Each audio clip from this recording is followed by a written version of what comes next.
कर्म को जानो, विकर्म को जानो, अकर्म को भी जानो, और ध्यान दोगे तभी जान पाओगे, क्योंकि कर्म की गति गहन है। गहना कर्मणो गतिः।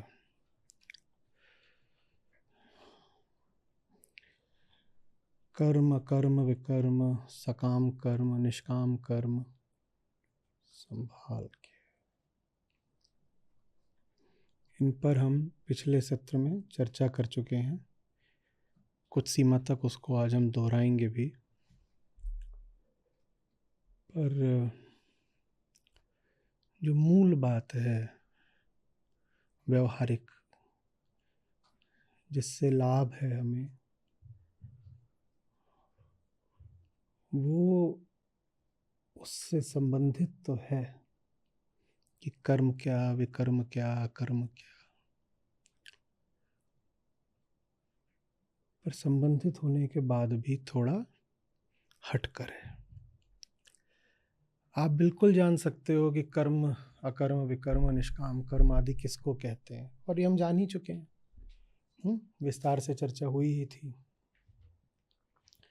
लेकिन ये जानने के बाद भी जो हमारे अपने मूलभूत प्रश्न हैं जीवन के, वो हल नहीं होते। जिस व्यक्ति को देखो, सवाल उसके सामने यही होता है, मैं करूं क्या, मैं करूं क्या।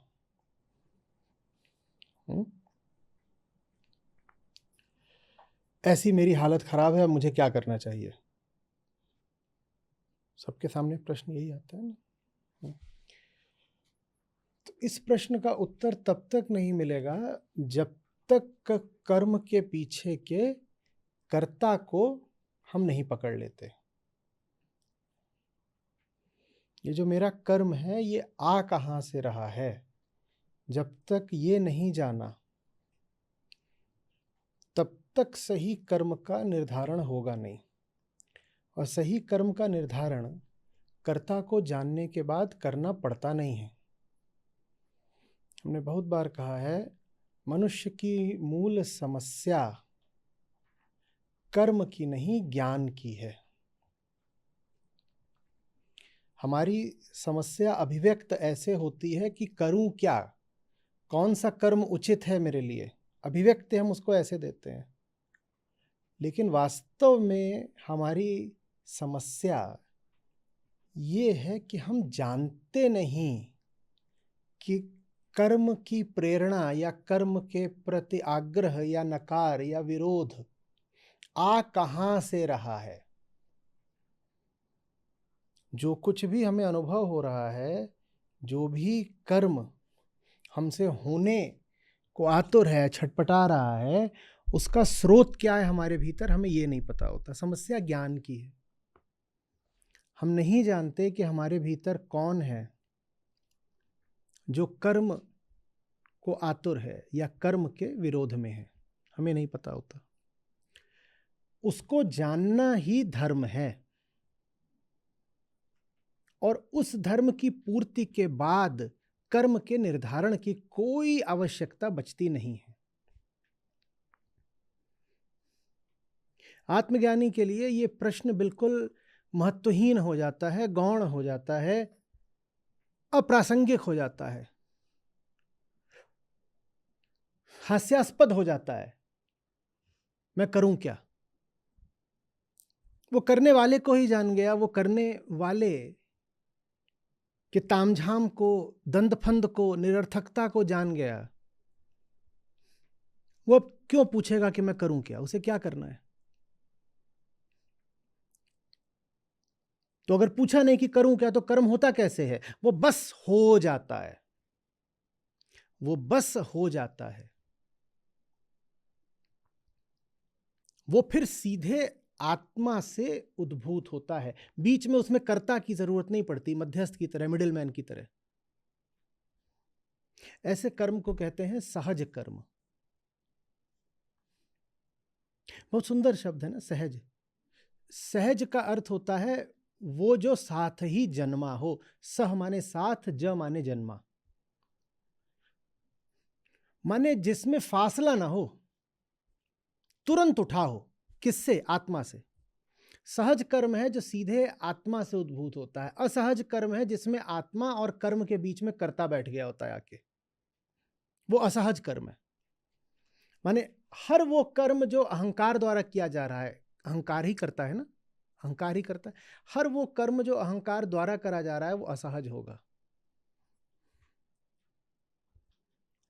फिर उसमें एक तत्क्षणता नहीं होती है, फिर उसमें प्रवाह नहीं होता है, उसमें बीच में मध्यस्थ बनकर बैठी होती है आधी चेतना, जिसका नाम है विचार। सहजता नहीं होती है फिर उसमें। फिर हमारा पूरा जीवन ही कर्ता के माध्यम से ही कर्म करने में बीता है। तो हमें लगता है कि अगर कर्म करेंगे तब होगा ना, नहीं। आत्मा अपने आप को, आपके भीतर की सच्चाई, ज्ञान, बोध, जो भी कह लो, वो स्वयं ही कर्म में परिणीत हो जाता है, बशर्ते काम आत्मा से करा जा रहा हो। कर्म स्वयं हो जाता है, सहजता इसी को बोलते हैं। कर्म स्वयं हो गया, मैंने करा नहीं। लेकिन ऐसा सिर्फ तब हो सकता है जब कर्ता को आत्मज्ञान हो। करने वाला स्वयं को जान गया, जानते ही वो मिट जाएगा, वो मिट जाएगा, आत्मा और कर्म में सीधा संबंध बैठ जाएगा, कर्म हो गया, सहज हो गया, सहज ही हो गया। न चाहा, न योजना बनाई, न मांगा। मजे की बात यह कि तय भी नहीं करा कि यही करना ठीक है। थोड़ा सा अब आप चौंकने को तैयार हो जाइए। सहज कर्म में विवेक की भी आवश्यकता नहीं पड़ती। विवेक की आवश्यकता भी मात्र कर्ता माने अहंकार को है। सहज कर्म का सौंदर्य ये कि उसमें विवेक भी नहीं चाहिए। आत्मा क्या करेगी विवेक का भाई? सहज कर्म कहां से आता है? आत्मा से। आत्मा विवेक का क्या करेगी? आत्मा माने क्या? शुद्ध चेतना। आत्मा को शुद्ध अहंकार भी बोल सकते हो, वो भी ठीक है। ये ना लगे कि आत्मा माने कोई चिड़िया वगैरह। विशुद्ध चेतना, बोध की गहराई। जब शुद्धि हो ही गई तो अब क्या करोगे विवेक का? विवेक तो तब चाहिए होता है जब अभी अशुद्धि का खतरा बचा हुआ हो। अशुद्धि का खतरा ही मिट गया। हमें विवेक की जरूरत है। जो कुछ बोला उसका नतीजा ये नहीं होना चाहिए कि हम कहते हैं कि विवेक को कूड़ेदान में डाल दो। हम आत्मस्थ लोग नहीं है भाई। हम कैसे लोग हैं? हम तो सब कर्ता भाव पे ही चलते हैं। हमारा अहम ही करता है, उसी से सारे कर्म होते हैं हमारे। हमारे सारे कर्म अहम की कामनाओं और डर से ही आते हैं। जब आप कामना और डर को परे रखकर कुछ करने लग जाएं तो थोड़ा इशारा मिलेगा कि शायद बात अब आत्मिक हुई, अतः सहज हुई। पर हमारा तो ऐसा नहीं है। कभी बहुत बड़ी मोटी स्थूल कामना होती है, कभी कोई छुपी हुई सूक्ष्म कामना होती है, पर होती तो है। तो हमारे सारे कर्म कहाँ से आते हैं? अहम से आते हैं। तो हमें तो विवेक की जरूरत है। विवेक, विचार, ये हमें तो चाहिए। बात समझ में आ रही? तो मनुष्य की बड़ी से बड़ी समस्या कर्म की रही है। मनुष्य के देखे हर आदमी परेशान है कि जो कहते हैं ना, what's your next move, what's your next move. अब तुम आगे करने क्या जा रहे हो? कोई मिलता है जो पूछे तुम हो कौन? कोई बहुत समझदार हुआ तो ये पूछ लेगा तुम हो कैसे? तुम हो कैसे? कैसे हो भाई? ये तो फिर भी लोग पूछ लेते हैं। कोई पूछता है तुम कौन हो? आप किसी से मिले बहुत बरसों बाद, आप उससे प्रश्न पूछोगे क्या? तुम कौन हो? पूछोगे तो नाराज होकर भाग जाएगा। अगर जब पहचानते नहीं तो मेल मुलाकात का क्या मतलब है? जबकि यही एकमात्र सार्थक प्रश्न है, तुम हो कौन? क्योंकि जो तुम बने बैठे होगे उसी के अनुसार तुम्हारी सारी अंदरूनी और बाहरी स्थितियां होंगी। तुम हो कौन पूछ लिया तो यह भी पता चल जाएगा कि वो दुख में है कि सुख में है। यह भी पता चल जाएगा कि उसके संबंधों की गुणवत्ता क्या है। एक प्रश्न है, एक ही बात है जो पूछे जाने लायक है, तुम हो कौन? और ये हम किसी कभी नहीं पूछते। भाई तेरा क्या चल रहा है, तू कहाँ रहता है, क्या खाता पीता है, नौकरी बता दे अपनी, पैसे बता दे अपने, इच्छाएं बता दे अपनी, योजनाएं बता दे अपनी, ये सब हम खूब पूछ लेते, रिश्तेदारियां बता दे अपनी, और बाल बच्चे कैसे हैं। हमें लगता है ये सब सवाल ज्यादा महत्व के, और जिन्होंने जाना है जीवन को कहते हैं एक ही सवाल है, तुम हो कौन। पर सुनने में ही कितना अटपटा लग रहा है ना। कोई है अपना प्यारा स्वजन मित्र, उससे आप मिल रहे हो और पूछ रहे हो, हाँ भाई तुम कौन हो? वो कहेगा बैड जोक, और आई एम सीरियस। तुम कौन हो 2-3 बार पूछेंगे, वो एकदम आग बबूला हो जाएगा, थप्पड़ वप्पड़ मारेगा। या अगर ज्यादा शिष्ट आदमी होगा तो कुछ नहीं करेगा, कहेगा अरे कुछ काम याद आ गया, थोड़ा निपटा के आता हूं, चल देगा। यही एकमात्र सवाल पूछना है, क्या तुम हो कौन? और ये पूछ लिया तो सब पता तो चल गया उसके बारे में, और अब कुछ जानना नहीं है। ये प्राइमरी की है उसके डेटाबेस की, कि एक ये बात उसकी पता चल जाए तो उसका सब कुछ पता चल गया, कुंडली खुल गई पूरी, जीवन खुल गया पूरा। तुम हो कौन? अब क्या पूछना कि तुमने कपड़े कहां से पहने, जो तुम हो उसी के अनुसार तुमने कपड़े पहन रखे होंगे। अब क्या पूछना कि तुम में करुणा कितनी है, वो जो बना बैठा है उसी अनुसार उसमें करुणा होगी। अब क्या पूछना कि तुम्हारी कामनाएं क्या हैं, वो जो बना बैठा है उसी अनुसार उसकी कामनाएं होंगी। अब क्या पूछना, और भाई घर गृहस्थी रिश्तेदारी अच्छी चल रही है, जो बना बैठा होगा उसी के अनुसार उसके संबंध होंगे। पूछना क्या है?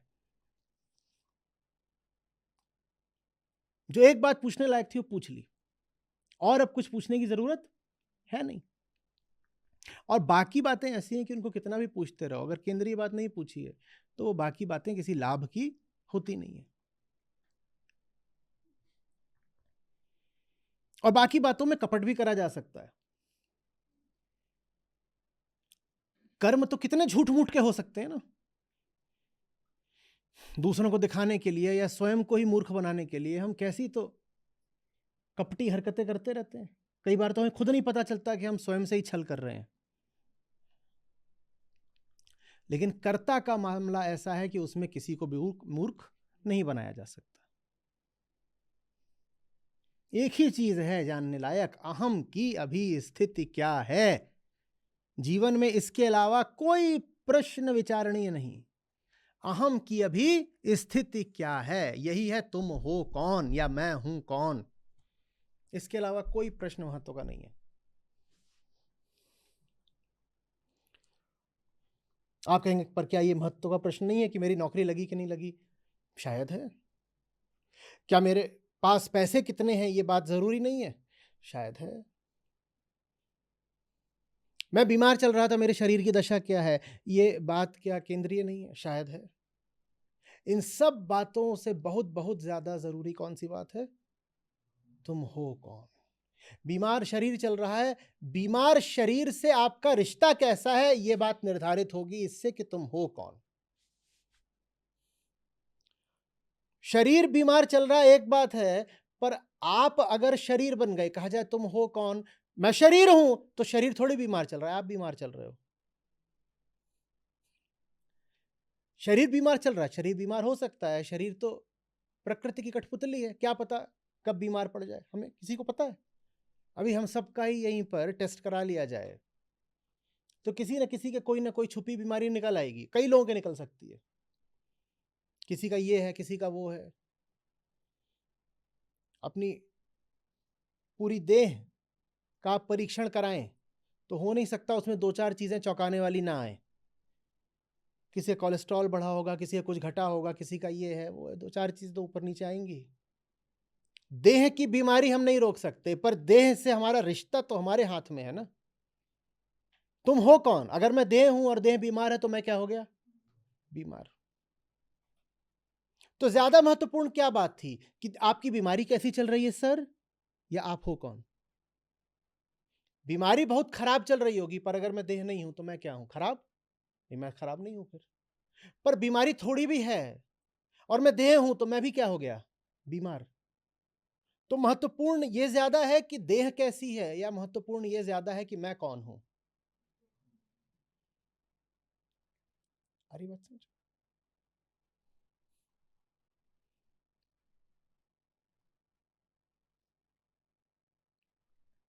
और ये सवाल न हम में प्राकृतिक तौर पर उठता है, किसी जीव में नहीं उठता, और न हमारी शिक्षा, परवरिश, परिवेश, संस्कार हमें प्रेरित करते हैं कि हम ये सवाल पूछें। तुम हो कौन? अभी क्या बनकर चल रहे हो? क्या अपने आप को नाम दिया है? क्या पहचान दी है?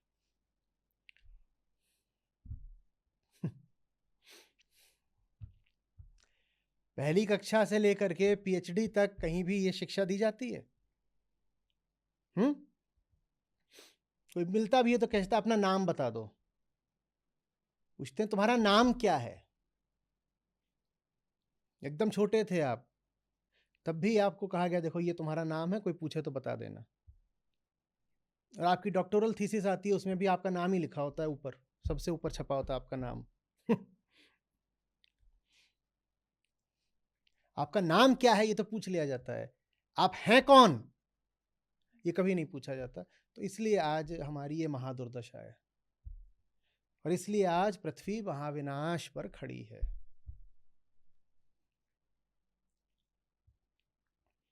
ये बड़ी बात है कि मेरा नाम क्या है, जो कि बदली जा सकती है चीज, या ये बड़ी बात है कि मैं हूं कौन, जो मैं भीतर बना बैठा हूं और ठोस जम गया हूं। नाम दो कौड़ी का है। नाम में क्या है? नाम तो कोई भी बदल देता है। किसी को आपसे नफरत हो, आपका नाम बदल देगा। किसी को आपसे ममता आ जाए, वो भी आपका नाम बदल देता है।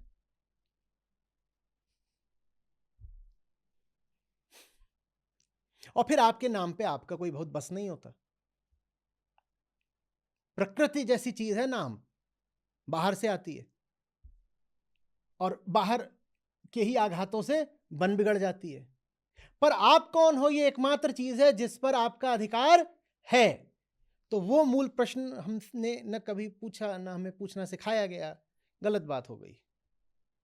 वो एकमात्र चीज है जो हम सचमुच बदल सकते हैं, जिसको लेकर हम सचमुच स्वाधीन हैं। पर वो स्वाधीनता हमें कभी पढ़ाई नहीं गई। तुम हो कौन, क्या बने बैठे हो?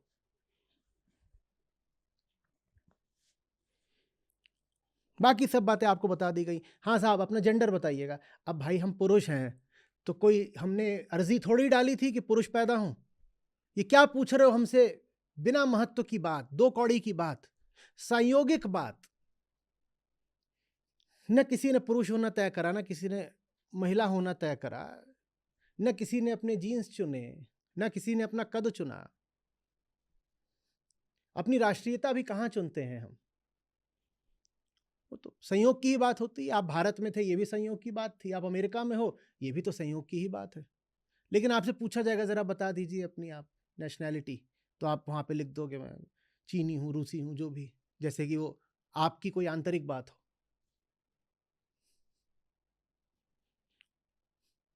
कृष्ण कहते हैं ना, पर धर्म से तो मौत भली है, निधनम श्रेय। यही पर धर्म है। संयोग से मिली हुई पहचानों को आत्मा बना लेना ही परधर्म है। जो पहचान बस यूं ही मिल गई, उसको अपना केंद्र बना लेना ही परधर्म है। पराई चीज क्या है? प्रकृति। जो कुछ प्रकृति से, प्रकृति माने समय समाज संयोग, समय समाज संयोग से जो कुछ मिला, उसको अपने जीवन का केंद्र बना लेना ही परधर्म है। पर धर्म भयावह होता है, गीता कहती है। कहते हैं और स्वधर्म की रक्षा में अगर मरना भी पड़े तो कोई बात नहीं, स्वधर्मे निधनम श्रेय।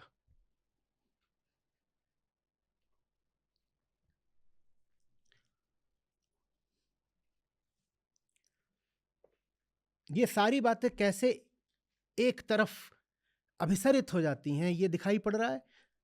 कर्म, धर्म, कर्तृत्व, इनका कन्वर्जेंस समझ में आ रहा है, अभिसरण आ रहा है समझ में।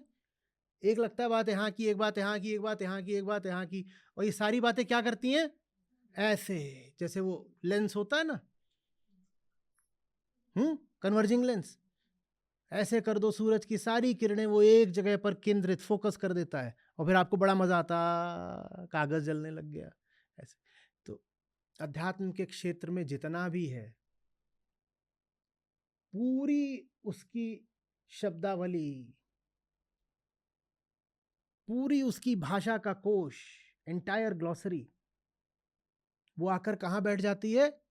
बस इस एक बात में कि अहम की हालत क्या है। और अहम की हालत को जो जान गया वो मुक्ति की तरफ बढ़ गया। उसके बाद मुक्ति के लिए अलग से कोई श्रम या कर्म नहीं करना पड़ता। ज्ञान से कर्म स्वतः स्फूर्त उद्भूत होता है। कर्म कोई विचार का प्रश्न नहीं है। अध्यात्म में विचार का अर्थ होता है आत्मविचार। ये विचार नहीं कि आगे करूं क्या। और आम आदमी के लिए विचार की एक ही बात होती है कि भैया अब क्या करना है। ये लोक भाषा है, भैया अब क्या करना है। और अध्यात्म में जब आप पढ़ें कभी शब्द विचार, तो उसका क्या अर्थ है? कबीर साहब बोलते हैं ना, साधो करो विचार, कभी कहते हैं प्राणी करो विचार। तो क्या विचार करने को बोल रहे हैं कि भैया आप करें क्या? ये विचार नहीं। कौन सा विचार? आत्मविचार। आत्मविचार माने ये मेरा चल क्या रहा है, कहां से अड़ जाता है, अभी कल मैं उधर जा रहा था, इधर जा रहा हूं, कौन है जो मेरी दिशाएं बदल देता है। ये आत्मविचार है। अरे गहना कर्मणो गति, कर्म की गति गहन है, क्योंकि कर्म में कितने भी गहरे उतर जाओ, गति ही गति मिलेगी बाबा, ठहराव नहीं मिलेगा। ठहराव तो कर्ता में उतरने पर मिलता है। कर्म क्या महत्वहीन है? नहीं, कर्म महत्वपूर्ण है, क्योंकि हमारी आंखें स्थूल कर्म को ज्यादा आसानी से देख सकती हैं। तो कर्म जो कि मजबूरी है सचमुच, लेकिन उसका एक व्यवहारिक लाभ जरूर है। क्या है व्यवहारिक लाभ? उसका अवलोकन हो सकता है। कर्म में स्थूल कर्म आ गया, जो ये आपकी कर्मेंद्रियां करती हैं। कर्म में वाणी आ गई, जो आप बोला करते हैं, ये भी कर्म है। और कर्म में सूक्ष्म कर्म आ गया, जो मन और ज्ञानेंद्रियां करते हैं। इधर देख रहे थे और गर्दन मोड़ के इधर देखने लगे, ये भी कर्म है। अब कुछ इससे बदल नहीं गया दुनिया में, लेकिन ज्ञानेंद्रियां भी जो कर रही हैं वो कर्म ही है। कर्म सिर्फ यही नहीं है कि इसको उठा लिया, ये तो है, ये कर्म का स्थूलतम रूप है। क्या? मग उठा लिया। इससे सूक्ष्म होता है वाणी, क्या बोल दिया। और इससे सूक्ष्म होता है क्या देखने लग गए, क्या सुनने लग गए। और उससे भी सूक्ष्म क्या होता है? क्या सोचने लग गए। ये सब कर्म ही है, लेकिन आपका विचार भी कर्म ही है। जिस किसी के भी केंद्र में कर्ता अभी बैठा हुआ है वो कर्म है। और जब कर्ता नहीं बैठा है केंद्र में, तो जो कर्म आता है विशेष कोटि का, उसको कहते हैं निष्काम कर्म। जिसको हम आमतौर पे कर्म कहते हैं, वो मात्र सकाम होता है। कर्ता जब भी कर्म करेगा वो सकाम कर्म होगा। तो कर्म को देख करके कामना पता चल जाती है, और कामना का पता चलते ही जो कामना ग्रस्त है, माने अहंकार, उसका पता चल जाता है। लो अपनी खबर लग गई। कर्म की ये उपयोगिता है। फिर से बोल रहा हूं, कर्म की ये उपयोगिता नहीं है कि कर्म कर करके कहीं पहुंच जाओगे, जान लगा दो, प्राण भिड़ा दो, कुछ हासिल कर लेना है। कर्म की ये नहीं उपयोगिता है। कर्म की क्या उपयोगिता है? कर्म को देखोगे तो कामना दिख जाएगी, कामना दिख गई तो जो कामी है वो दिख गया, वो कामी हम ही है। अपना पता चल जाता है अपने कर्म को देख करके। जो बिल्कुल शुरुआती लोग हैं उनके लिए कौन सा कर्म देखना आसान रहेगा? ठीक है, कितने बजे सोए थे, क्या खा रहे हो, किससे मिलजुल रहे हो, ठीक है, कहाँ नौकरी करने पहुंच गए। फिर थोड़ा जब आगे बढ़ते हो तो फिर ये किन शब्दों का चयन कर रहे हो, ये भाषा कैसी है तुम्हारी। एक ही शब्द के 18 समानार्थी थे, तुमने यही शब्द क्यों चुना, ये कोई छोटी बात नहीं है। आप किसी शब्द का और शैली का क्यों चयन करते हो, इससे आपका सब कुछ पता चल जाता है। जो अपनी भाषा पर गौर करने लगा, जो अपने शब्द दूसरों को सुनाने के साथ साथ स्वयं भी सुनने लग गया, वो अपने बारे में बहुत कुछ जान जाएगा। आमतौर पर हम बोलते हैं दूसरों को सुनाने के लिए, असली वक्ता वो है जो स्वयं को ही सुनने लग जाए। सुनो तुम क्या बोल रहे हो, सुनो।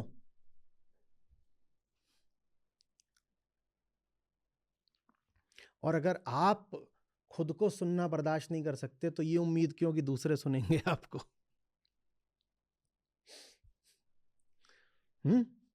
खुद को सुनना झंझट की बात होती है ना, उसके बाद मुखर होकर के बोल नहीं पाएंगे, ये क्या सुन लिया।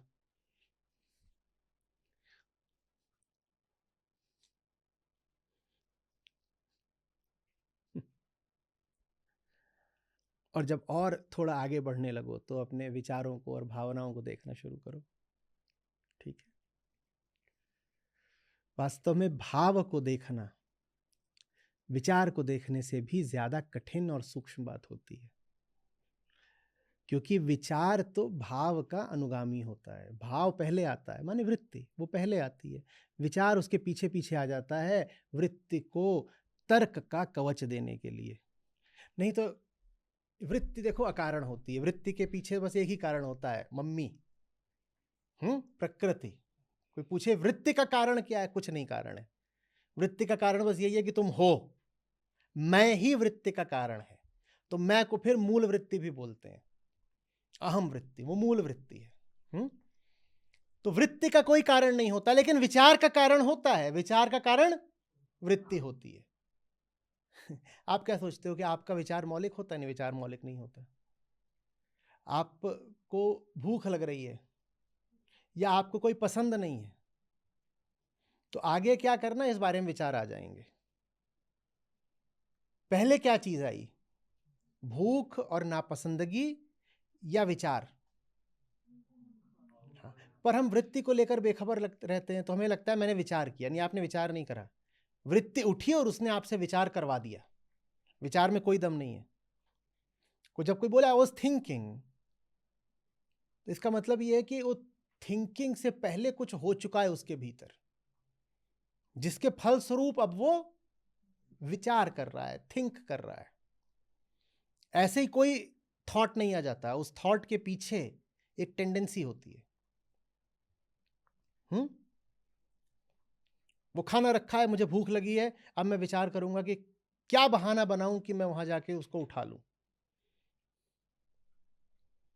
वहां वो लड़की बैठी हुई है, मैं पुरुष हूं, वृत्ति उठ रही है भीतर से, वही आदिम पुरानी प्राकृतिक।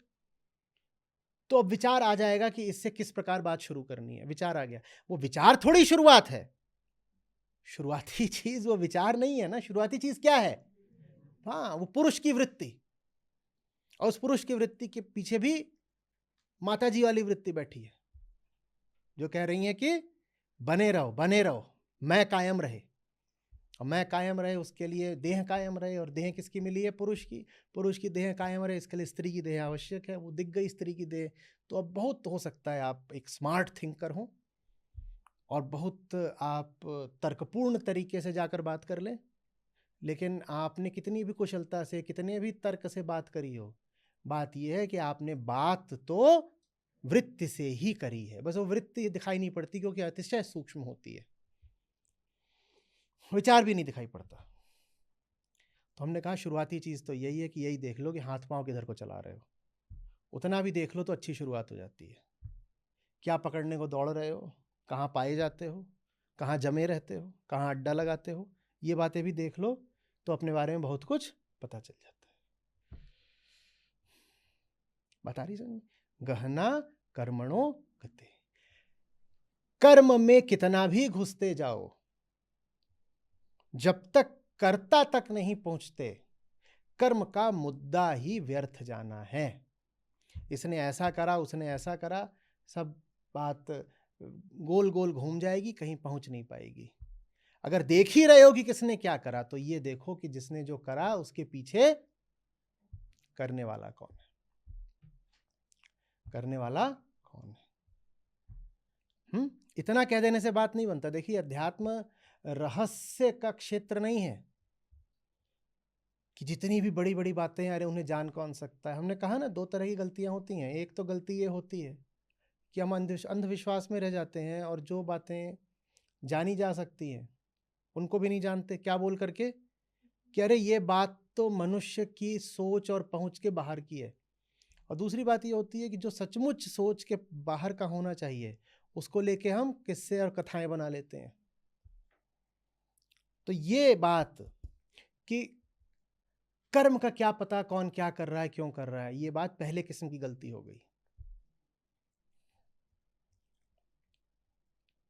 हमें ये कह के नहीं रह जाना है कि अरे श्री कृष्ण बोल गए हैं गहना कर बड़ों गति, तो अरे कर्म का किसको क्या पता। नहीं, इसका अर्थ ये है कि कर्म में कितना भी तुम अनुसंधान कर लो, अगर वो तुम्हें कर्ता तक नहीं पहुंचा रहा तो तुम्हारा सारा अनुसंधान अंधा है।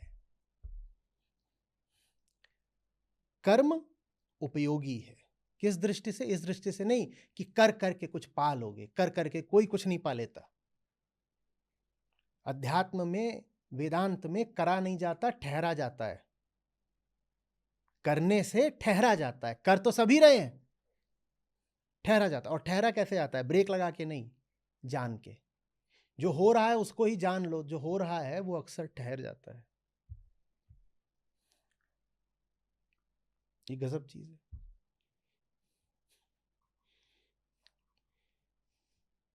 वेदांत कहता है पहली बात तो कुछ तुम्हें समाधान नहीं चाहिए, तुम समस्या को ही ठीक से पता कर लो।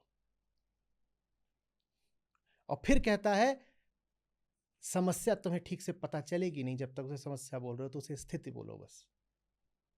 बहुत दूर है वेदांत आम आदमी की सोच से। आम आदमी समाधान की तलाश में जीता है। मैं क्या करूं, समाधान इसी भाषा में मांगते हैं ना, मैं क्या करूं। वेदांत कहता है समाधान नहीं समस्या, और समस्या नहीं स्थिति। समाधान नहीं समस्या। समस्या है तभी तो समाधान के लिए रो रहे हो। पहले समस्या तो बताओ, और समस्या पता ही नहीं, मांगने क्या निकले? समाधान। वेदांत बेकार की बात मत करो, ये बताओ पहले साफ साफ कि तकलीफ क्या है, समस्या क्या है। और जब कोई समस्या जानने निकलेगा तो उससे क्या कहा जाएगा? जब तक इसको समस्या मान रहे हो तब तक निष्पक्ष होकर के इसको देख ही नहीं पाओगे, तो जरा सा पीछे हट जाओ।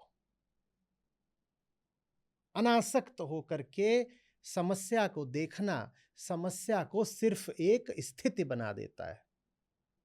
अब जाना जा सकता है।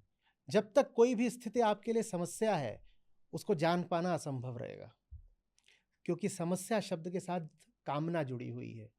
जब काम भरा हो आंख में तब सच नजर नहीं आता है। आग दह के पर धुएं से प्रकाश ढक सा जाता है। समस्या के साथ कामना जुड़ी हुई है ना। मेरी कामना है मुझे ये पीना है, खुल नहीं रहा, अब समस्या हो गई। कामना ना हो तो समस्या हो सकती है, कामना ना हो तो समस्या हो सकती है। पर क्या हमने कभी ये सोचा कि हमारे जीवन में जो इतनी समस्याएं हैं दर्जनों, उनके पीछे कामना क्या है? हम तो पहला कदम ही नहीं लेते। हमें बस समस्या पता चलती है, समस्या किस कामना से उठ रही है ये नहीं पता चलता। और कामना ना हो तो समस्या हो नहीं सकती।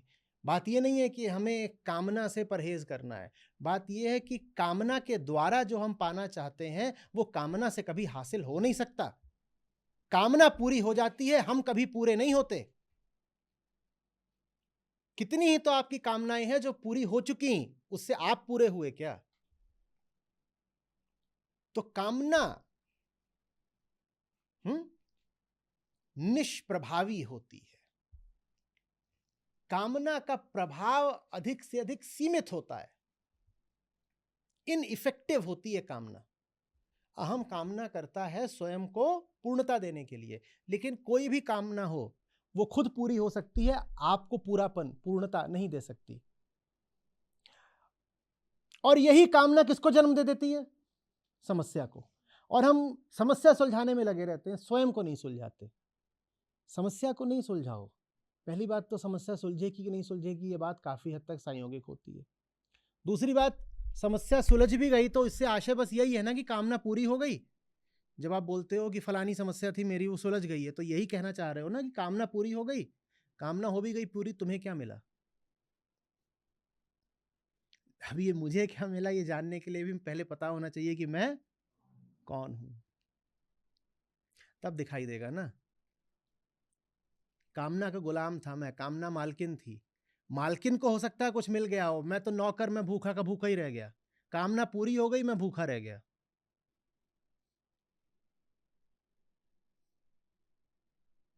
तो गलत हो गया। चलिए अब थोड़ा सा पीछे जा करके जो पिछली बार बात करी थी उसको दोहराते हैं, और उसमें से आज के विमर्श के प्रकाश में एक नया मुद्दा निकलेगा, आप बताएंगे। ठीक है। जब चेतना एकदम शून्य हो उस स्थिति को क्या बोलते हैं? खोल लीजिए पुराने नोट्स हो तो उनको।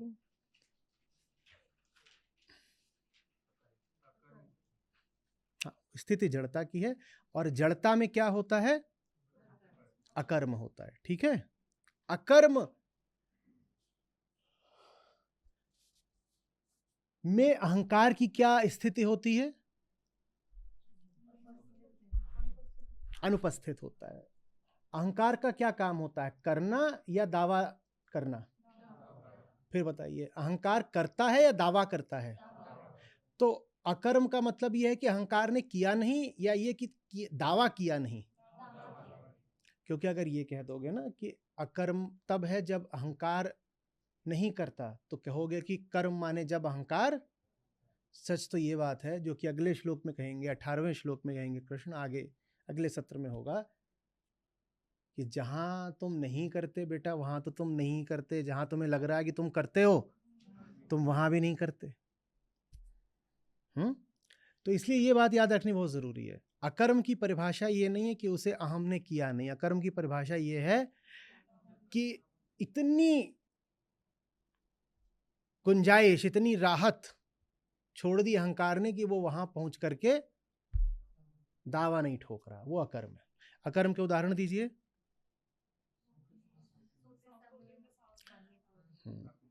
जब भी कुछ ऐसा हो रहा है जिसमें अहम मर्सीफुली, कृपा करके मौजूद नहीं है दावा करने को, तो उसको हम अकर्म बोल देते हैं।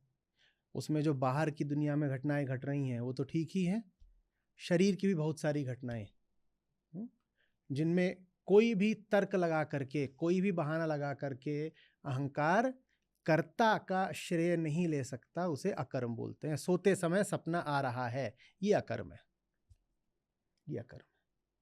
सोते समय सांस चल रही है, ये अकर्म है। आप यहां बैठे हुए हैं, आप नहा के आए थे, आप सुन रहे हो बाल अपने आप धीरे धीरे सूख रहे हैं, ये अकर्म है।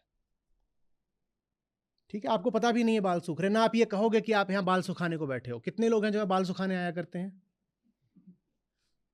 जब बाल तो सूख रहे होंगे, बाल तो सूख रहे होंगे ना, बालों का काम है सूखना। कितने लोग हैं जो यहां आते हैं खाना पचाने के लिए, पर अगर अभी आपने खाना खाया है तो आप बैठे हो, खाना तो पच रहा होगा। आपने इतनी दया दिखा दी कि आपने दावा नहीं करा कि मैं बैठ के खाना पचा रहा हूं अभी, तो वो अकर्म है। ठीक है, जड़ता की स्थिति है। ठीक, चेतना वहां है नहीं। उसके ऊपर क्या आता है सब? विकर्म क्या होता है? तामसिक कर्म। तामसिक कर्म माने चेतना अपनी सबसे क्षीण हालत में है, दुर्बल हालत में है। वो इतनी क्षीण है कि उसे अपने कष्ट का भी पता,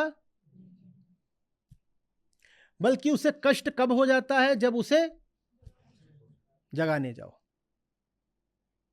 उसे जगाने जाओ तो वो प्रतिक्रिया करेगी। ये विकर्म है, चेतना की तामसिक अवस्था या अहम की तामसिक अवस्था। उसके ऊपर क्या था? राजसिक क्या होता है? बहुत बढ़िया, बहुत बढ़िया। तो फिर जितना भी सात्विक कर्म होता है वो निष्काम होता होगा। अरे क्या उल्टा पुल्टा बोल रहे हैं आप? नहीं, सतोगुण तो सबसे ऊंचा होता है ना, तो उसी में होता होगा निष्काम कर्म। अरे ओ, सबसे ऊंचा सतोगुण नहीं होता? नहीं होता? माने सतोगुण में भी कामना होती है। देखा, अभी मना कर दिया, नहीं होती है। सतोगुणी कोई बोलोगे कि तू भी कामी है, नहीं बोल पाओगे ना। देखा, नहीं बोल पाएंगे ना। देखा, जबरदस्ती आप ही समझदार बनते रहते हो। सतोगुण में कामना नहीं होती ना, लेकिन बोल नहीं सकते। क्यों नहीं बोल सकते? ज्ञानी ये शराब दे देगा। क्या समस्या आ गई? सतोगुणी में कौन सी कामना होती है? वो क्या इकट्ठा करता रहता है, और वो ज्ञान क्या ऐसा होता है कि उसको खत्म करे, मिटाए? वो ज्ञान बस वो संदूक में भर के रखता है और ज्ञानी बन जाता है। पहचान मिटाता नहीं, एक और दंभपूर्ण पहचान बना लेता है, दुनिया की सबसे ऊंची पहचान। कहता तुम राजा हो गए तो हो गए, हम क्या हैं? हम ज्ञानी हैं। तो सतोगुण में ये आखिरी बंधन शेष रह जाता है। सतोगुण का बंधन ज्ञान स्वयं है, ज्ञान महाबंधन है। शिव सूत्र याद है? पहला ही सूत्र क्या है उसमें? ज्ञान बंधन है। वहां इसी की बात हो रही है। रजोगुणी का बंधन क्या है? वो क्या भोगता है? वो इंद्रियों से भोगता है। हाँ, तो मैं मेहनत कर रहा हूं, मेहनत कर रहा हूं। क्यों साहब, क्यों मेहनत कर रहे हो? पैसा जमा कर रहा हूं। क्या करोगे? घर खरीदूंगा। और क्या करोगे? यूरोप घूमने जाऊंगा महीने भर को। ये इंद्रिय भोग है।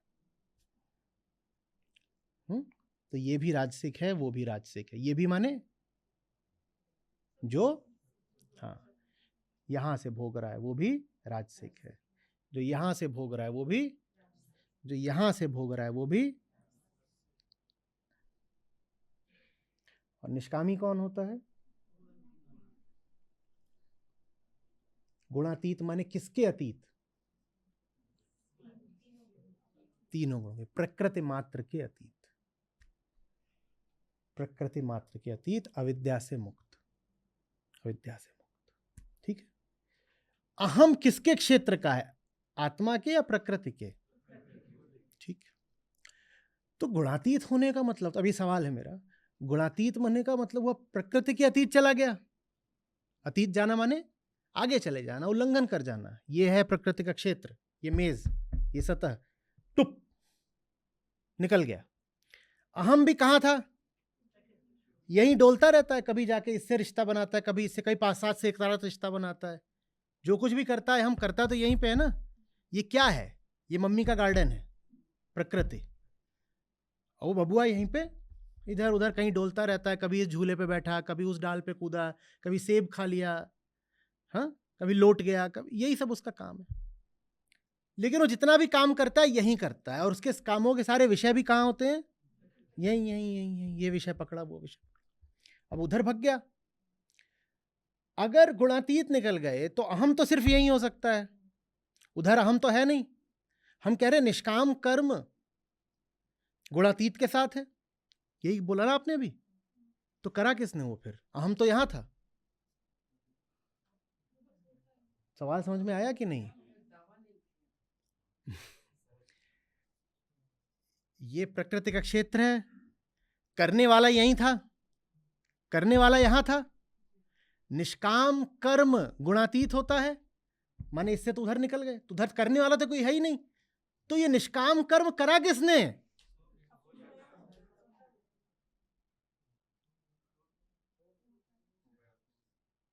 हाँ,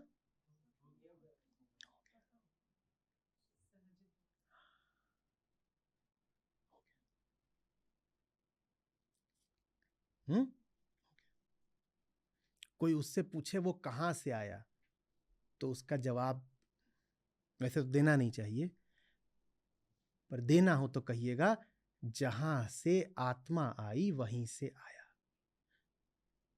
इसीलिए उसे बोलते हैं सहज। सह माने साथ, जहां से आत्मा आती है वहीं से मेरा कर्म आता है। अगर आत्मा का कोई कारण या स्रोत हो तो मेरे कर्म का भी स्रोत वही है। आत्मा कोई स्रोत है, उसको क्या बोलते हैं? जात बोलते हैं उसको। अज है ना वो, अजात। तो जैसे आत्मा अजात है, मेरा कर्म सहज है, तो मेरा कर्म भी क्या हो गया? तो अज को ही सहज बोलते हैं। अज ही सहज है, जिसका कोई कारण बताया नहीं जा सकता, वही सहज कर्म है, वही निष्काम कर्म है। सारी बातें एक हो जानी है, अलग अलग दिशाओं से पकड़ो, कहीं से पकड़ो, बात सब एक है। जिसका कोई कारण नहीं हो सकता। कार्य कारण सब किस क्षेत्र में होते हैं?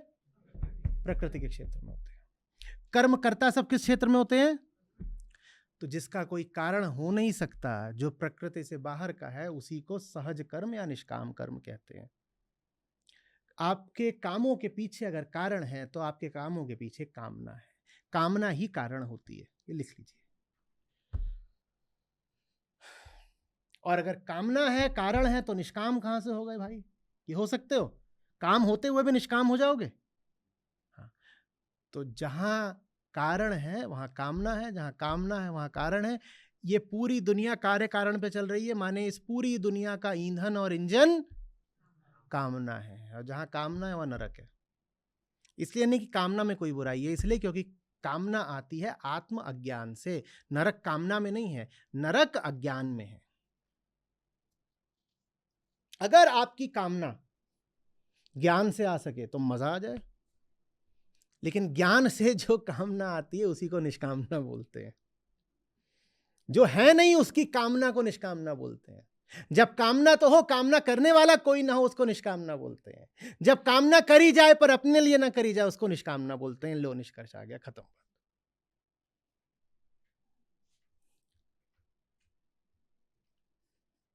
कामना है पर किसके लिए? इधर कोई है ही नहीं, इधर कोई है ही नहीं। खाना मंगाया है, वो आ गया डिलीवरी देने, पर खाने वाला कोई नहीं है। तो क्या होगा उस खाने का? पता नहीं, शायद बटेगा, क्योंकि जिस घर में मंगाया गया है वहां तो खाने वाला कोई है ही नहीं। ये कामना निष्कामना है। हो सकता है खाना ट्रक भर के आया हो, लोग कहेंगे बड़ा पेटू आदमी बैठा अंदर, बहुत खाएगा, और वहां जाके खोजा, तलाशा, सन्नाटा, कोई है ही नहीं वहां। अरे बात समझ, ऐसे अजूबे को निष्कामना बोलते हैं। और दूसरी ओर मूंगफली के 2 दाने आए हैं, सिर्फ 2 दाने मूंगफली के आए हैं, और खाने के लिए एक बैठा है लार बहाता, पर ये 2 दाने भी कामना के दाने हैं।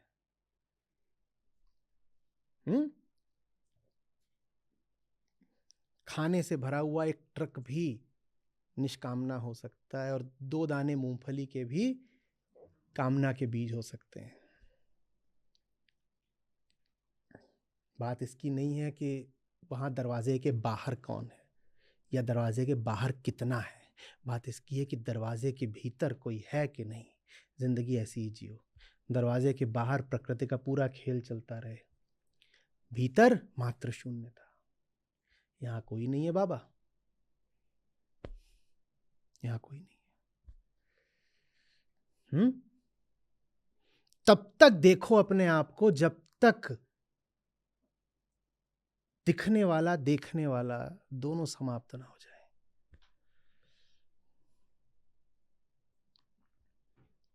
ऊब जाओ, बोलो कितना देखें, देखने के लिए अंदर कोई है ही नहीं। जब देखने के लिए अंदर कोई नहीं, तो जो देख रहा होता है वो भी ऊब के भग जाता है। अब ना कुछ दिखने की जो वस्तु है भीतर, और ना कोई देखने के लिए उपस्थित है। देखने वाला भी क्या करेगा, वो बेरोजगार हो गया। भीतर कुछ है ही नहीं देखने को, झांके पड़ा, इधर कुछ दिखे, अहंकार इधर कहीं छुपा होगा, कुछ तो कर रहा होगा। कैसे तलाशते हैं उसको? कामना को तलाश के। हाँ साहब, कोई इच्छा ख्वाहिश बची है? देखो देखो,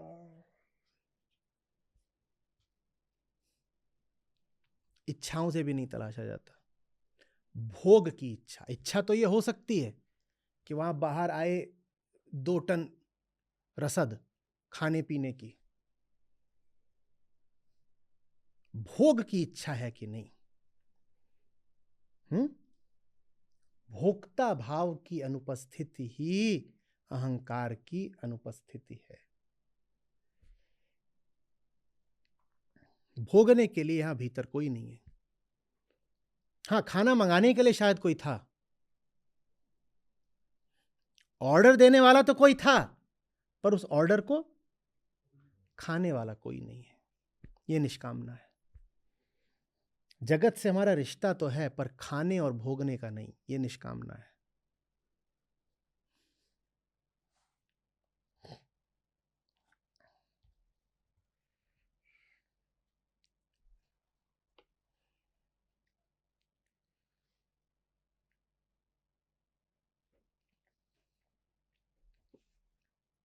हरी बात समझो।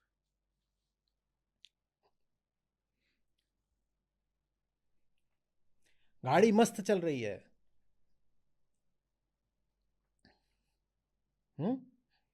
चलाने वाला कोई नहीं। चलाने वाले की पहचान क्या होती है? इससे कि अंदर कोई बैठा है कि नहीं, इससे कि अगर कोई बैठा भी है तो उसमें मंजिल को भोगने की चाहत है या नहीं है।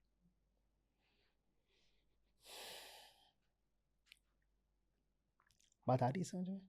आत्मज्ञान की निष्पत्ति होती है ये जानने में कि ये सब कुछ जो मुझे चाहिए, मुझे नहीं चाहिए। मेरी संरचना का खेल है मेरी इच्छाएं, और मेरी संरचना में वो वातावरण भी आ जाता है जो मुझे संरचित करता है। संरचना वातावरण से ही आई है ना। वातावरण कोई आपको एक बार थोड़ी बना देता, वातावरण आपको बनाता रहता है। हम लगातार बनने की प्रक्रिया में होते हैं। हम एक वर्क इन प्रोसेस हैं। ऐसा नहीं कि आप बन गए हो, आपको आपका माहौल लगातार बना रहा है। तो जब हम कहें मैं, मेरी इच्छा, तो उसमें आपका शरीर, आपका तन-मन और आपका वातावरण सब आ जाते हैं। सारी इच्छाएं इन्हीं से आती हैं, वातावरण और तन-मन। वातावरण, तन-मन। तन-मन भी क्यों कह रहा हूं? तन कहना काफी है, सूक्ष्म हो जाता है तन तो हम कहने लग देते हैं मन, वरना मन कुछ नहीं होता। मन हमें ऐसा लगता है जैसे कोई कहीं छुपा हुआ कोई संसार है। संसार के विषयों को ही तो मन बोलते हैं। अहम संसार के जिन विषयों से रिश्ता बना लेता है उनको ही तो मन बोलते हैं ना। तो सूक्ष्म क्या है उसमें? फिर तन ही मन है। तन माने जो स्थूल है।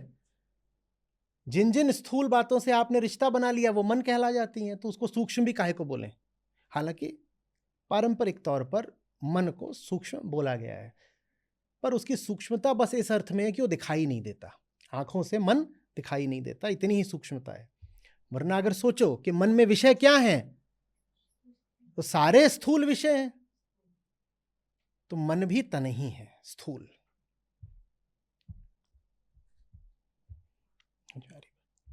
मेरी सारी इच्छाएं तन की और वातावरण की हैं।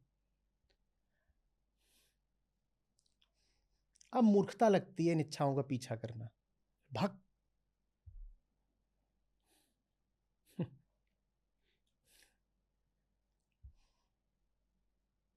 नहीं होता, फिर चाहो तो भी नहीं होता, चाहो तो भी नहीं होगा।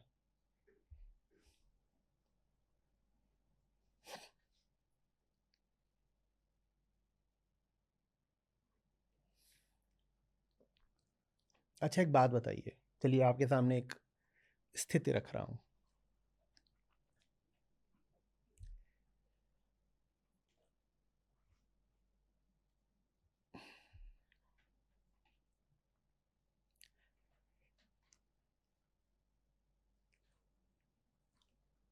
आंसू आपकी कमजोरी है। किसी के आंसू देख के आप पिघल जाते हो, ठीक? आंसू आपकी कमजोरी है, किसी के आंसू देखकर आप पिघल जाते हो। आप किसी से मिलने गए, उसने रोना शुरू कर दिया, आप पिघलने लगे। उधर उसके आंसू गिरे, इधर आप पिघल पिघल के गिरे। तभी कोई आता है आपसे, बोलता है इधर आना, कुछ है उसका नाम, मान लो उसका कुछ नाम है ऋषि। बोलता है एक बात बताएं, वो जो रो रहा है ना, उसे लाखों साल से पता था तुम्हारे बारे में। वो तुम्हें तुमसे ज्यादा अच्छे तरीके से जानता है और उसको पता है कि तुम्हारी कमजोरी है आंसू। तुम्हारी पूरी जांच पड़ताल, शोध, रिसर्च करके उसने पता लगाया है कि तुम्हारी कमजोरी है आंसू। और ये सब पता लगाने के बाद बड़े सुनियोजित ढंग से अब वो रो रहा है तुम्हारे आगे, वो आपको बता दे। अब आप फिर गए, रोए ही जा रहा है, आपके पिघलने का क्या होगा? अब पिघलोगे? अब पिघलोगे क्या? ये आत्मज्ञान है। आत्मज्ञान के बाद जो हो रहा होता है वो होना बंद हो जाता है। हो तो वही रहा है, लेकिन आप जान गए हो कि वो जो हो रहा है वो क्या है। अब आप पर उसका प्रभाव नहीं होगा। अब आपका जो पिघलना है वो प्रतिक्रिया स्वरूप उठेगा ही नहीं।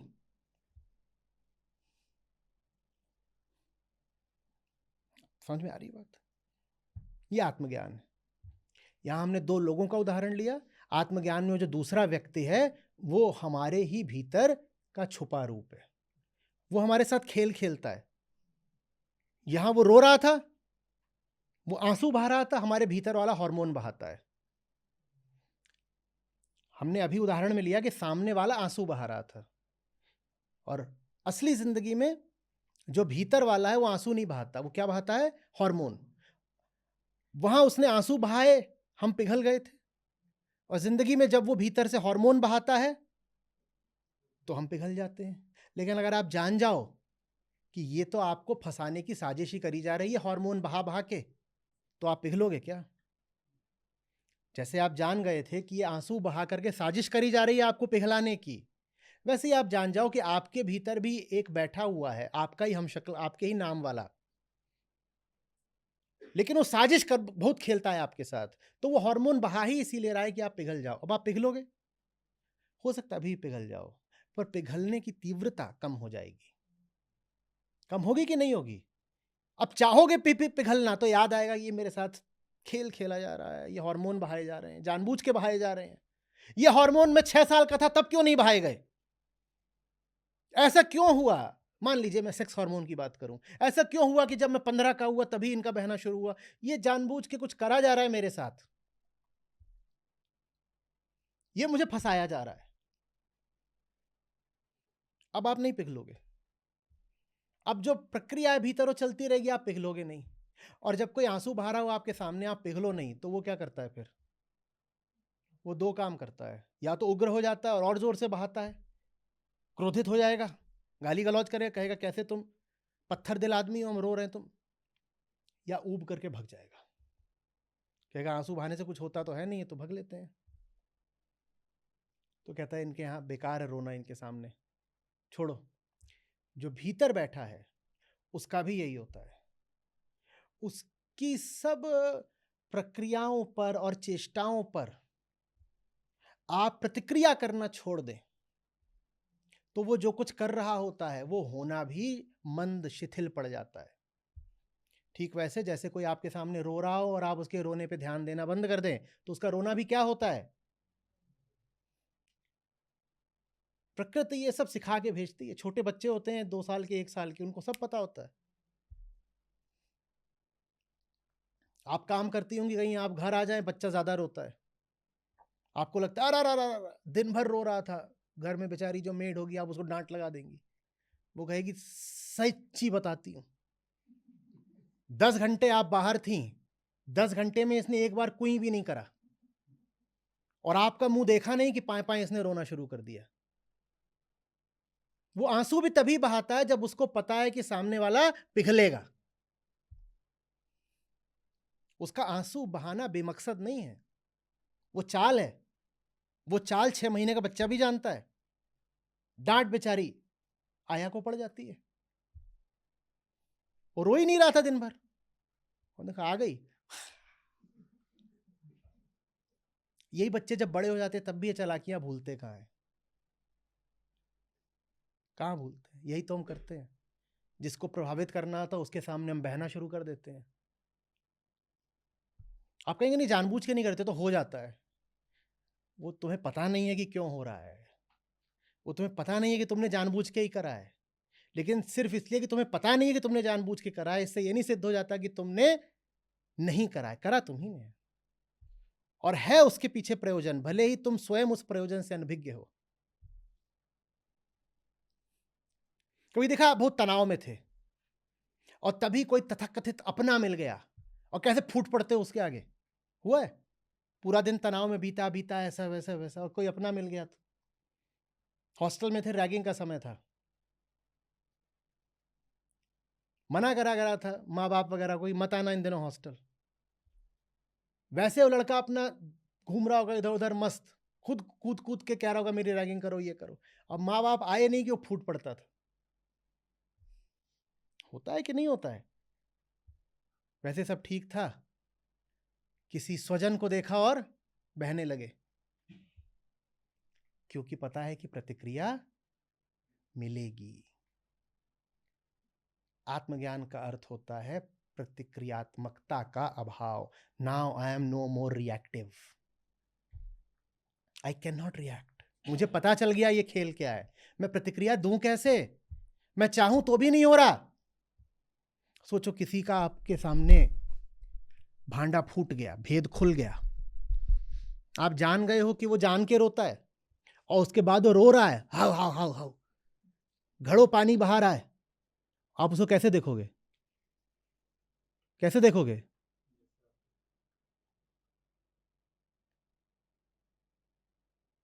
चाहोगे तो भी भीतर से कोई संवेदना उठेगी क्या?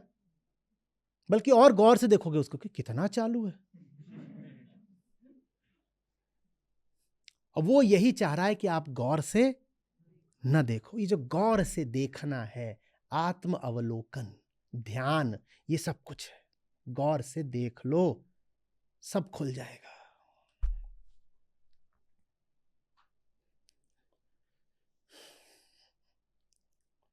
समझ में आ रही है बात?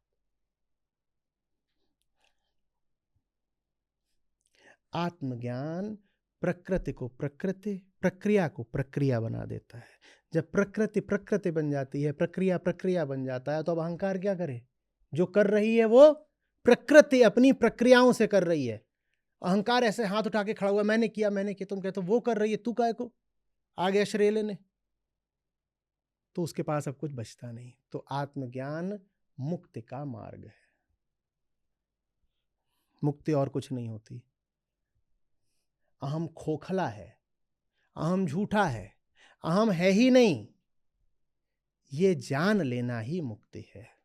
कुछ कर दिखाना मुक्ति नहीं होता। किसी विशेष कर्म आदि से मुक्ति का कोई संबंध नहीं है।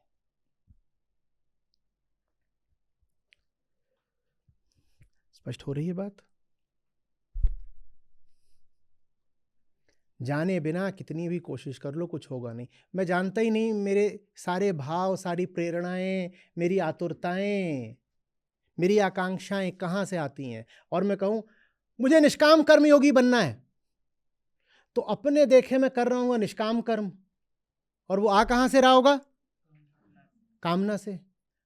और मैं बिल्कुल मद में फूला रहूंगा कि मैं तो निष्काम कर्मयोगी हूं। मुझे हो सकता है मेरे देखे सचमुच लग रहा हो कि मैं तो निष्कामी हूं, पर वो बात इतनी सी है कि मैं स्वयं से अनजान हूं। मुझे पता ही नहीं है कि मैं जिस चीज को निष्काम कर्म समझ रहा हूं वो भीतर किसी गहरी कामना से ही आ रहा है। मुझे बात पता ही नहीं है। बिना आत्मज्ञान के कुछ भी अच्छा नहीं हो सकता। जिंदगी में आप जिस भी तरह की अच्छाई, गुडनेस चाहते हो, चाहे वो अच्छाई, वो शुभता, वो गुडनेस किसी भी रूप में, किसी भी नाम से आप चाहते हो, आपका साधन बस एक है, आत्मज्ञान, कुछ और नहीं। आप प्रेम आत्मज्ञान से, सरलता आत्मज्ञान से, मुक्ति आत्मज्ञान से, सहजता आत्मज्ञान से, निष्कामता आत्मज्ञान से, और बोलो। जो भी सब पर्याय हैं शुभता के, वो सब बस एक जगह से प्रस्फुटित होते हैं, आत्मज्ञान। बिना उसके सब बेकार की बात, बाहरी बात।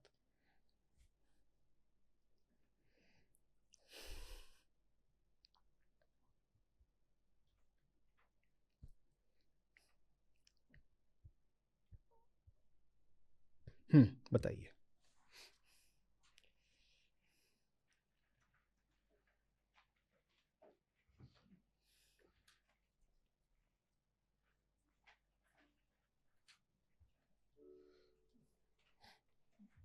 अच्छा, एक बात और है, आप लोग जब श्लोक लिखते हैं तो श्लोक का वही अर्थ लिख देते हैं जो इसमें आपकी रीडिंग में है, ठीक है ना। अब इसमें एक चीज़ है, संस्था की ओर से ही उसको हमें सुधार देना चाहिए, पर आपको मैं आगाह कर देता हूँ। जो काव्यात्मक अर्थ है वो मैं देता हूँ, श्लोक श्री कृष्ण ने दिया है, बीच का जो कुछ है उसकी मेरी कोई जिम्मेदारी नहीं है। श्लोक श्री कृष्ण का है, काव्यात्मक अर्थ मेरा है, क्योंकि जो अर्थ यहाँ पे आपके सामने है वो किसी पुस्तक से आ रहा है। उसमें लिखा है कि कर्म माने शास्त्र विहित कर्म। जहाँ से भी आ रहा है उनको मेरा नमस्कार है, सम्मान है, सब कुछ है। उनकी पुस्तक थी तभी हम आसानी से श्लोक ले पाए, लेकिन ये अर्थ गलत है। तो ये मत किया करिए कि अपने रिफ्लेक्शंस में जो यहाँ पर लिखा हुआ है वही आप जाकर के लिख दें।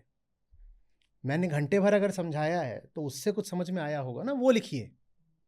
और अगर जो मैंने बताया उससे कुछ समझ में आया है तो आप जान गए होंगे कि कर्म से यहाँ पे आशय शास्त्र विहित कर्म नहीं है।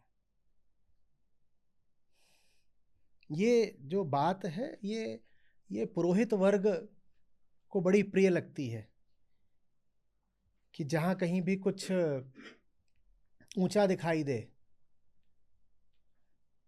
तो उसको बोल दो कि इसका अर्थ है कि वो जिसको शास्त्र अनुमोदित करता है। और शास्त्र किस कर्म को अनुमोदित करता है जानते हैं? आगे जाकर के यही लोग क्या बोलेंगे?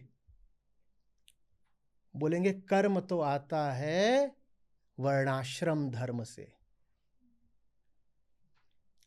श्री कृष्ण ने कहा कर्म, ठीक, अनुवादक ने बोल दिया कर्म माने शास्त्र विहित कर्म। और शास्त्र अक्सर कौन सा बन जाता है? स्मृति शास्त्र जितने थे। तो वहां पर फिर कर्म की क्या परिभाषा हो जाती है? जो आपके वर्णाश्रम धर्म से आ रहा हो वही आपका कर्म है।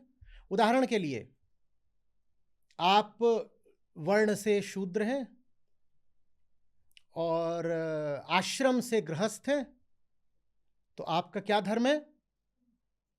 कि आप सब ऊंचे वर्णों की सेवा करें, और अगर आप को काम दिया गया है लोहा पीटने का तो आप लोहा पीटें। जो भी कुछ आपको आपके वर्ण के अनुसार काम दिया गया है वो आप करिए। तो उनके लिए कर्म की ये परिभाषा हो जाती है। भाई बच्चों, हम कुछ और बात कर, हम बहुत बहुत बहुत अलग बात कर रहे हैं।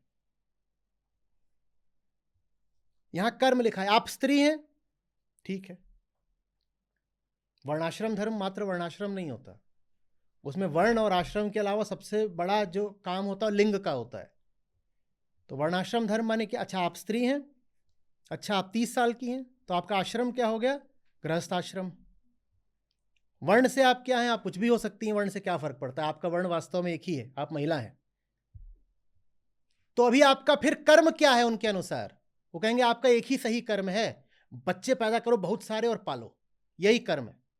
अब कहाँ श्री कृष्ण आपको निष्काम कर्म की ओर ले जाना चाहते हैं, और कहाँ ये लोग आपको बताना चाहते हैं कि तुम्हारा सही कर्म वो है जो तुम्हारे वर्णाश्रम द्वारा निर्धारित हो या लिंग द्वारा निर्धारित हो। तो जमीन आसमान का अंतर है, जो बात मैं आपसे कह रहा हूं और जो बात आपको गीता के प्रचलित अनुवादों में मिलेगी, जमीन आसमान का अंतर है।